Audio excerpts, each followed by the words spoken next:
Je suis une artiste en art visuel, sérigraphe et muraliste. Je suis membre d'Engramme. J'ai fait une résidence qui s'appelle Octopus, qui est une résidence un petit peu spéciale, car elle prend place en galerie, mais on la voit juste depuis l'extérieur. Et j'ai demandé si je pouvais travailler avec un projet qui est en développement, en fait, par l'équipe d'Engramme et qui vise à développer un outil pédagogique pour créer certains exercices qui seraient préalables à des médiations qui seraient faites dans les écoles.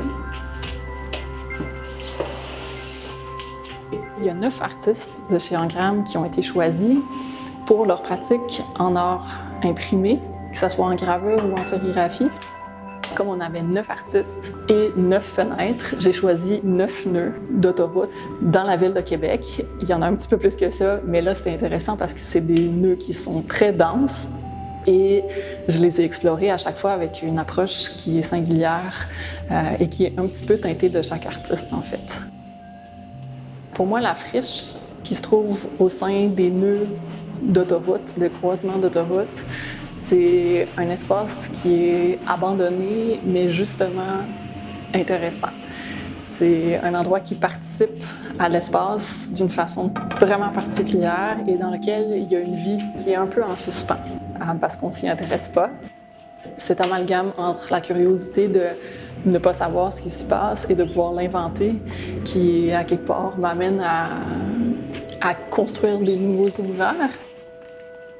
Ce que j'ai trouvé intéressant, c'est de les observer d'en haut et de comprendre un petit peu la dynamique, mais pas en m'imaginant traverser ces éléments-là, mais bien en les observant d'un côté graphique et formel.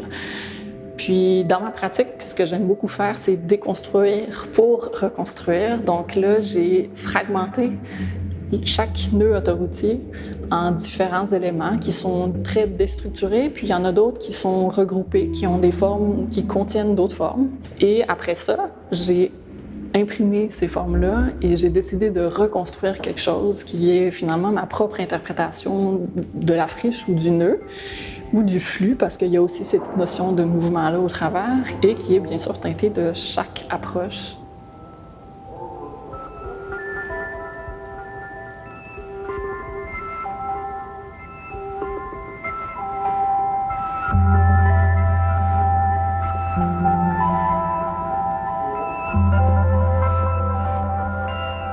L'exercice de s'offrir des points de vue différents par des pratiques différentes, c'est de regarder comment nous on fonctionne, de se repositionner et aussi de se déstabiliser.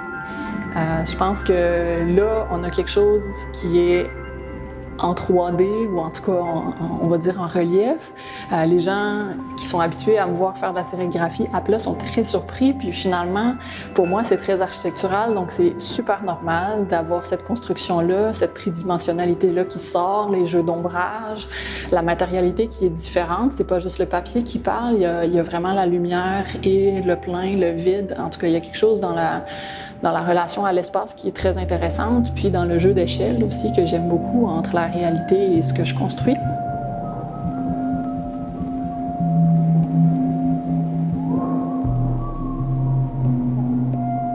Entre le départ et le premier nœud que j'ai fait ou la première sculpture que j'ai faite et la dernière, je peux percevoir une évolution dans le dialogue que je me suis offert avec l'artiste avec qui je me mettais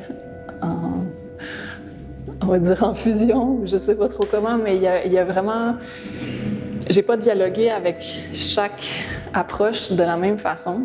Il y a des choses qui sont plus en arrière-plan, il y a d'autres qui c'est beaucoup plus perceptible dans la couleur ou dans la manière d'agencer les formes, dans les tensions qu'on peut retrouver, des fois dans la répétition, des fois ça peut être dans les juxtapositions. Il y a vraiment des choses qui sont singulières et que moi j'ai beaucoup apprécié dans chacune, donc ils ont une personnalité.